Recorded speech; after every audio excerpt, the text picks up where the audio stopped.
Dans ce chapitre, nous allons parler de transformées de Fourier et de fonctions caractéristiques. Donc, nous commençons le chapitre par une introduction que vous êtes en train de visionner, et tout de suite après, nous allons définir la transformée de Fourier d'une mesure. Alors, qu'est-ce que c'est que la transformée de Fourier d'une mesure?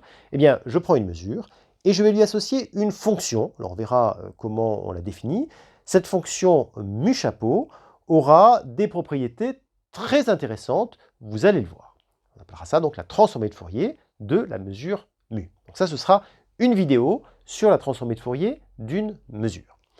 Alors on va voir qu'il y a un certain nombre de cas assez intéressants, particuliers, mais intéressants, qu'il va falloir observer. Donc le premier, c'est le cas où la transformée de Fourier de la mesure, c'est une mesure de probabilité qui est la loi d'une variable aléatoire. Bon, ça s'appellera la fonction caractéristique, et on fera ça dans le paragraphe 3. Donc il y aura une vidéo sur la fonction caractéristique, c'est la transformée de Fourier d'une loi, qui est une mesure. Il y a un deuxième cas qui va nous intéresser, c'est le cas de la transformée de Fourier d'une fonction. Donc, lorsque la mesure est définie par une densité par rapport à la mesure de Lebesgue, eh bien, on voudra regarder la transformée de Fourier de cette mesure de densité. Alors, on verra que ce sera à deux petites choses près. C'est qu'on va commencer par dilater un petit peu l'ensemble de départ et puis éventuellement multiplier par une constante. Donc, à deux paramètres près, on va avoir donc la transformée de Fourier d'une fonction. Et pour définir la transformée de Fourier d'une fonction, on verra que c'est quelque chose qu'on fait dans L1. Alors, on fera ça dans L1.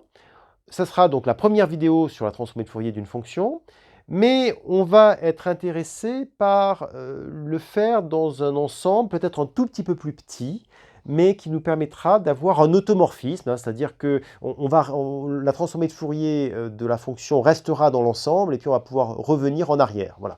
Donc ça sera ce qu'on appelle l'espace de Schwartz, et ce sera l'objet d'une deuxième vidéo donc sur l'espace de Schwartz. Et puis une fois qu'on aura fait ça, par densité, on pourra étendre notre définition à l'espace L2. Voilà, donc ça sera une troisième vidéo.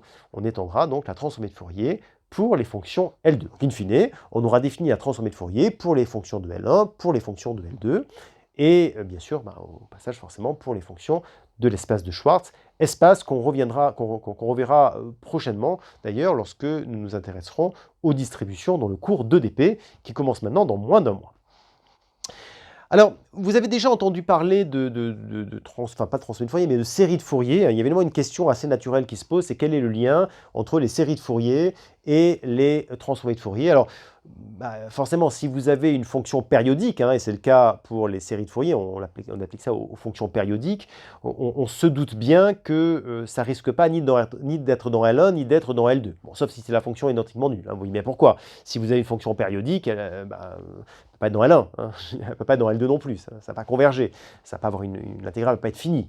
Donc, certains vous diront, la transformée de Fourier d'une fonction, c'est la même chose qu'une série de Fourier, sauf que la période est tellement grande que finalement les 2π sur t, bon, ça tend vers 0, donc on retrouve une intégrale. Bon, ça c'est pas très satisfaisant. Intuitivement, on peut comprendre ce qui se passe, mais c'est pas très satisfaisant. En fait, pour pouvoir mettre dans un même contexte, dans une même théorie, les séries de Fourier et la transformée de Fourier, là encore, il va falloir attendre un tout petit peu, le cours sur les EDP, qui encore une fois arrive dans très peu de temps, et dans lequel vous allez définir l'espace des distributions. Et alors là, du coup, on va pouvoir unifier tous ces concepts, donc ça va être très intéressant de le faire d'ailleurs. Mais vous voyez, donc pour l'instant, on n'est pas très à l'aise pour lier les séries de Fourier et les transformées de Fourier. Donc à ce stade, ce sont deux choses qui vont, encore une fois, provisoirement, pour encore quelques mois, être deux choses un tout petit peu séparées. Donc voilà pour la transformée de Fourier d'une fonction, donc avec les 3 vidéos qui vont correspondre à cette section 2. Et puis, vous allez voir dans les exercices que ces transformées de Fourier de fonctions, et transformées de Fourier en général d'ailleurs, ont énormément d'applications. On va le voir pour l'échantillonnage, hein, c'est très utile. D'ailleurs, vous reviendrez de manière assez profonde et détaillée sur les transformés de Fourier également dans le cours du second semestre sur le traitement du signal.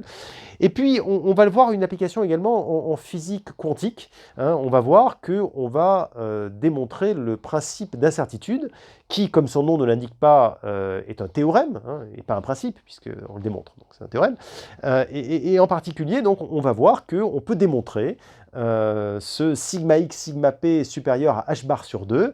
Alors, c'est toujours, ce principe d'incertitude, c'est toujours quelque chose qui est, pas dire mystérieux, mais qui est parfois mal compris d'ailleurs.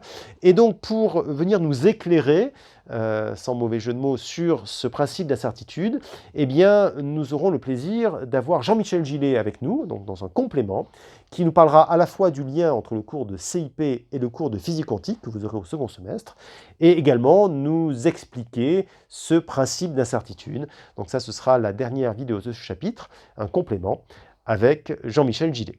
Voilà donc pour ce chapitre sur les transformés de Fourier, fonctions caractéristiques. Donc nous commençons tout de suite par la transformée de Fourier d'une mesure.